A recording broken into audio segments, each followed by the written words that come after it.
So today we're going to talk about something a little bit different. We're talking about the Casio F91W. This watch was first released in 1989 and is one of the most popular watches in the world since then, mainly because of its really cheap price.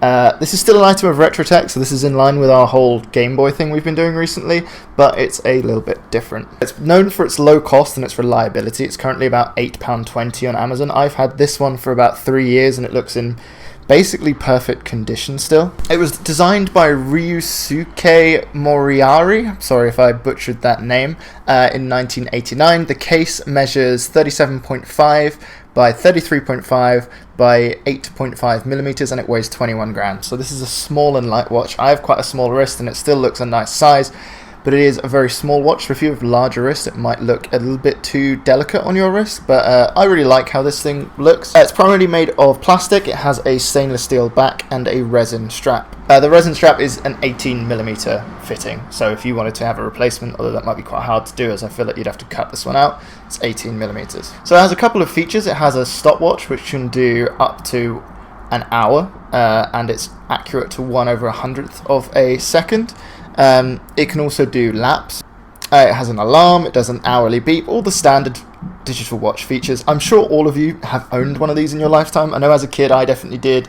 I've rebought this one. It's a great gym watch. It's only splash proof, so it's technically waterproof up to 30 meters, which is effectively splash proof, although I've seen people go swimming in these watches. I wear mine to the gym and I think this watch is really perfect for that purpose. It's basically sweat proof. There's no damage from sweat on my watch. It's not going to break from sweat because it's sweat proof. I've worn it in the rain. Wouldn't really suggest you go swimming in it, but because it's so cheap, it's just great as sort of a throwaway watch or a watch that could get damaged and you don't really care about. I'd wear it for sort of maybe if you go traveling or any sort of rough and ready activity. It's a quartz movement. It uses a single CR2016 lithium-ion battery. These are quite cheap again. You can get them on Amazon, but to be honest, at the price of the watch, you can get a whole new watch if that battery runs out, unless you have a sentimental attachment to this watch. So there's 3 buttons on the watch. There's an upper left button labeled light, which turns on the light. It also cancels the alarm or resets the stopwatch if it's used in those selected settings. The lower left button labeled mode cycles the modes for the watch. These are time display, alarm, stopwatch, and time and date adjustment.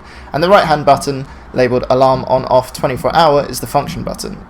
When it's used, it can either start the stopwatch, change the setting currently being adjusted, or switches between 12 and 24 hour modes, depending what it's currently in. Also, a way to tell if your watch is genuine is if you hold down this function button, it should come up with Casio, as you can see here.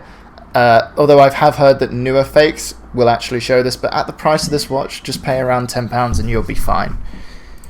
Okay, sorry for that, I'm back. I just got a delivery, which was my frame from my Xenoblade Chronicles Definitive Edition vinyl, which I opened the other day.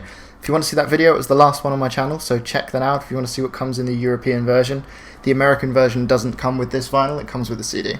So right, where was I? So the time and date is adjusted by pressuring the lower left hand button 3 times to bring the watch into time adjustment mode. This allows you to change, well, set the time as it would with anything. The display of this watch is very clear. It shows you the day, also the current time, and the date.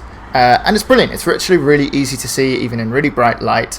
The only complaint in terms of visibility would probably be the backlight. Once you push that button, it's not very clear, but for £8.20, what's really to complain about if you're getting such a complete watch and such a well-known watch? This watch does also have a bit of a dark secret. Because this watch is so cheap and ubiquitous, it's been used in a lot of IED making, especially in Afghanistan, and it's almost been seen as a symbol of being a member of Al-Qaeda in certain spheres or in sort of Guantanamo Bay, which is obviously horrible, and I don't think that should pollute your opinion of this watch. It's still a great watch to wear, but it's just an interesting fact about it, and it's just a symptom of the fact that it's such a ubiquitous and well-known watch.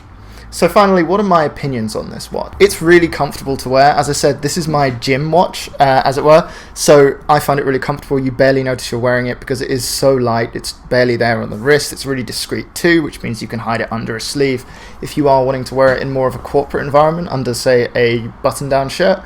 I think that this still goes in a corporate environment. It's kind of that retro style, and everyone has one. I think that it's sort of timeless in nature. If you want a bit more of a stylish version, there is a metal variant of this watch that they do that's about twice the price, but considering it's so cheap anyway, that's not that much more. Whilst I said earlier it's very easy to see from most angles, whilst I'm typing when I was writing the script of this, I actually couldn't see the time, but a slight tilt of my wrist and I could. So there are some angles where you can't see the display. But yeah, for the price, this watch is brilliant. You can't really get anything better. It's iconic and it should be part of everyone's collection really, or even if you're just interested in retro tech, pick one of these up. They still make them today. The design's hardly changed apart from that Casio feature that shows you that it's genuine. And it's just a cool watch. It's part of watch history and part of tech history almost. So there you go. Thank you for my review. It was fairly short. If you've got any questions about the watch, please let me know below. And thank you guys for watching. Please remember to like and subscribe. It really helps. We're a small channel. Give us a sub. Thank you very much. See you next time.